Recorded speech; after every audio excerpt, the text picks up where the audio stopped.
লাইলাতুল কদর, এই কদরের রাতটা হচ্ছে এমন রাত যেটা খায়রুম মিন আলফি শাহর, 1000 মাসের চেয়েও সেরা। 1000 মাস লাগাতার ইবাদত করলে যে সওয়াব, কদরের রাতে ইবাদত করলে এর সমান সওয়াব হবে নাকি?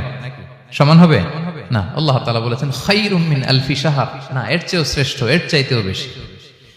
1000 মাসে, অর্থাৎ 1000 মাসে হয় 83 বছর 4 মাস।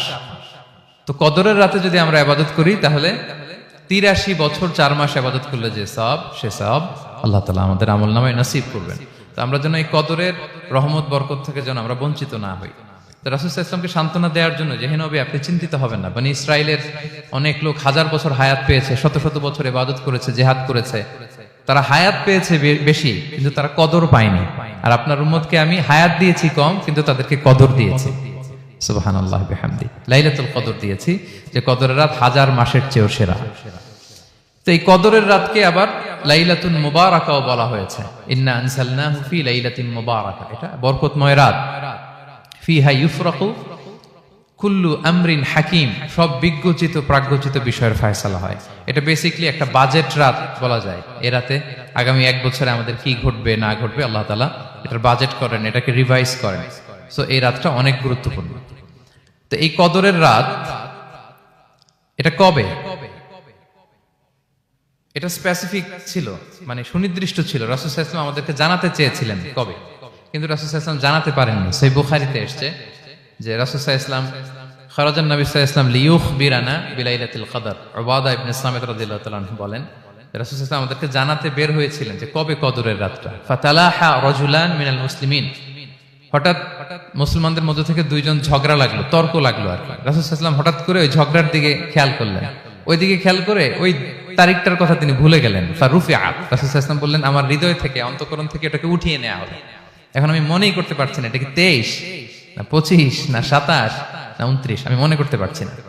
এজন্য রাসূল সাল্লাল্লাহু আলাইহি ওয়াসাল্লাম বলেছেন যে তবে আমি এতটুকু মনে করতে পারছি, ফালতামিসুহা ফিল আশরিল আওয়াখিরি ফিল বিত্রি, রমাদানের শেষ দশকের বেজর রাত্রিগুলোতে তোমরা কদর তালাশ করো। বেজর রাতে যদি তোমরা কদর তালাশ করো তাহলে এই কদর সুনিশ্চিতভাবে তোমরা পাবে। তো এই জন্য স্কলাররা সবসময় বলেন যে লাস্ট 10 days অফ রমাদান খুব গুরুত্বপূর্ণ, সবচেয়ে the cream time of Ramadan. I repeat, এটা রমাদানের একেবারে মাহেন্দ্রক্ষণ। এই 10 দিনের যে কোনো 10 রাতের যে কোনো রাত কদর হয়ে যেতে পারে, বিশেষ করে অড নাইটস গুলো 21, 23, 25, 27 এবং 29, যে কোনো দিন হয়ে যেতে পারে কদর। সো বুদ্ধিমানের কাজ হচ্ছে আমরা যেন রমাদানের শেষ 10 রাতে লাগাতার একইভাবে একই স্পিডে আমরা যেন ইবাদত করি। কোন রাতে বেশি করলাম, হয়তো 27-এর রাতে আমি খুব ভাব গাম্ভীর্য নিয়ে, খুব আবেগ নিয়ে ইবাদত করলাম, কিন্তু হয়ে যেতে পারে যে এবছর কদর ছিল 25-এর রাতে, হতে পারে না? পারে। তো আমরা তো মিস করে ফেললাম। তো আমরা যেন মিস না করি। বুদ্ধিমানের কাজ হবে সমান তালে ইবাদত করা। এবং এটা এত গুরুত্বপূর্ণ, রাসূল সাল্লাল্লাহু আলাইহি ওয়াসাল্লাম এত এমফাসাইজ করে কোন রাতের কথা বলেনি। আরবি মাস অনুযায়ী 354টা রাতের মধ্যে সবচাইতে শ্রেষ্ঠ রাত, সবচাইতে শ্রেষ্ঠ রাত সূর্য ডোবার পর থেকে হাত্তা মাতলাইল ফাজর, ফজরের সূচনা লগ্ন পর্যন্ত শান্তিময় এ রাত, বরকতের এ রাত। রাসূল সাল্লাল্লাহু আলাইহি ওয়াসাল্লাম বলেছেন মান হুরিমা খায়রাহা ফাকাদ হুরিম, যে কদরের বরকত থেকে, খায়ের থেকে বঞ্চিত হলো সে আসলেই বঞ্চিত। হি ইজ দ্য লুজার, সে হতভাগা, সে পোড়া কপাল, সে বঞ্চিত। মান হুরিমা খায়রাহা ফাকাদ হুরিম, যে কদর পেল না সে হতভাগা। এখন আমরা কি হতভাগা হতে চাই? আমরা তো শুরুতে অনেক হোপফুল ছিলাম, এত এত ব্লেসিংস, এত এত বরকত, রহমতের ফলগুধারায় আমরা প্লাবিত হচ্ছি রমাদানে। তা আমরা তো হতভাগা হতে চাই না।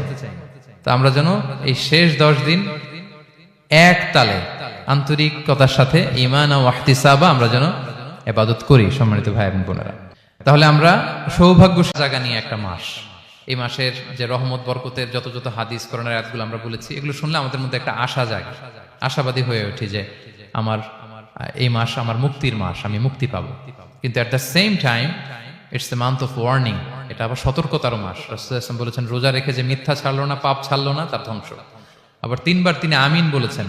বেসিক্যালি এটা একটা বদদোয়া যে মান আদরাকা রমাদান ওয়া লাম ইগফার লাহ, যে রমাদান পেয়েও নিজের গুনাহ ক্ষমা করতে পারলো না, তার ধ্বংস। সো আমরা আশাবাদী হব। আল ঈমানু বাইনাল খাউফি ওয়ার রাজা, বিশ্বাস হচ্ছে আমার মধ্যে ভীতিও কাজ করবে, আবার আমার মধ্যে একটা হোপ থাকবে, এটাই ঈমান। সো আমরা যেন এই ওয়ার্নিংগুলো আমাদের মাথায় রাখি যে আমরা যেন আল্লাহর নৈকট্যপ্রাপ্ত বান্দা হতে পারি, ক্ষমাপ্রাপ্তদের অন্তর্ভুক্ত যেন আমরা হতে পারি। আল্লাহ বলেন লাইলাতুল কদর খায়রুম মিন আলফি শাহর, নবী হে আপনার উম্মতের জন্য আমি কদরের রাত দিয়েছি, যে এক রাতে ইবাদত করলে 1000 মাসের চেয়েও বেশি সওয়াব তারা পেয়ে যাবে। সো এই কদরের রাত যেন আমরা মিস না করি। কোনটা কদরের রাত? আমরা বলেছিলাম শেষ 10 দিন সমান তালে ইবাদত করব। বিশেষ করে আমরা গুরুত্ব দিব অড নাইটস গুলোতে, 21, 23, 25, 27, 29 আমরা গুরুত্ব দিব। এবং রাসূল সাল্লাল্লাহু আলাইহি ওয়াসাল্লাম বলেছেন মান হুরিমা খায়রাহা ফাকাদ হুরিম, যে কদরের বরকত মিস করলো সে বঞ্চিত, সে হতভাগা, হি ইজ দ্য লুজার। আমরা যেন লুজার না হই, আমরা যেন গেইনার হই এই বরকতের মাসে।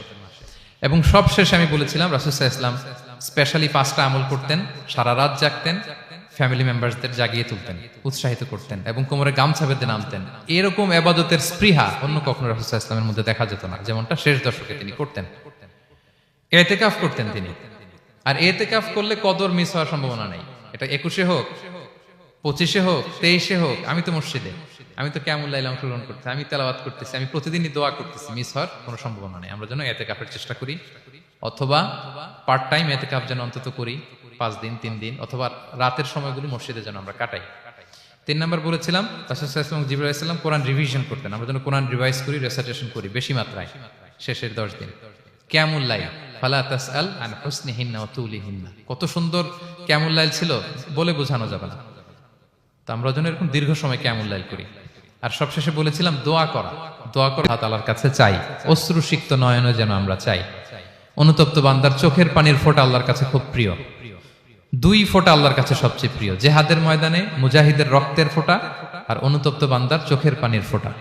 বান্দা অনুতপ্ত হয়ে, রিপেন্টেন্ট হয়ে চোখের পানি ছেড়ে যখন কাঁদে আর দোয়া করে, ওই চোখের পানি চোখ বেয়ে, নাকের ডগাবে, মাটিতে পড়ার আগেই আল্লাহ তার সব গুনাহ মাফ করে দেয়। সো আমরা যেন সেই অনুতপ্ত বান্দাদের কাতারে শামিল হতে পারি। রাসূল সাল্লাল্লাহু আলাইহি ওয়াসাল্লাম যেভাবে কিয়ামুল লাইল করতে আমাদেরকে উৎসাহিত করেছেন, আমরা যেন সেভাবে কিয়ামুল লাইল করতে পারি। আমাদের প্রতিটি কাজের মধ্য দিয়ে লাআল্লাকুম তাত্তাকুনের যে অ্যাচিভমেন্ট, সেটা যেন আমাদের হাসিল হয়। এবং এই রমাদানকে যেন আমরা আমাদের জীবনের সর্বশেষ রমাদান মনে করি। আমাদের চিফ ইমাম অফ সেন্ট্রাল মস্ক ইমাম রমাদান সুবকি নামাজের আগে একটা সুন্দর কথা বলেন যে perform this Salah as if this is your last and final prayer. এমন ভাবে নামাজে দাঁড়াও, মনে করো এটাই হতে পারে জীবনের শেষ নামাজ। রাসূল সাল্লাল্লাহু আলাইহি ওয়াসাল্লাম এটাই বলেছেন। সো আমরা বিগত বছরগুলোতে আমাদের অনেক প্রিয়জনদের হারিয়েছি এই কোভিড এর কারণে। এবছর আল্লাহর মেহেরবানি বাংলাদেশ আইএম কমিউনিটির এই চমৎকার, আমাদের সম্মানিত শিক্ষক মন্ডলীদের প্রচেষ্টা, ছাত্র ভাইদের প্রচেষ্টায় এই চমৎকার জান্নাতি পরিবেশে ইফতারের আগে আমরা একত্রিত হয়েছি। আবারও আগামী বছর আমরা এরকম কোনো গ্যাদারিং এ জয়েন করতে পারবো, কোনো গ্যারান্টি কি আমাদের আছে? নাই। It could be the last Ramadan in our life. So আমরা যেন এটা সবসময় মাথায় রাখি যে হতে পারে আমার this is our last chance, এটাই লাস্ট চান্স। এবং এই অপরচুনিটিগুলো যেন আমরা কাজে লাগাই এবং আল্লাহ তাআলার প্রিয় বান্দাদের অন্তর্ভুক্ত হই। আল্লাহ তাআলা আমাদের সবাইকে এই কথাগুলো বোঝার ও আমল করার তৌফিক দান করুক। হাদা মা ইনদি ওয়াল ইলমু ইনদাল্লাহ আলাইহি তাওয়াক্কালতু ওয়া ইলাইহি উনীব।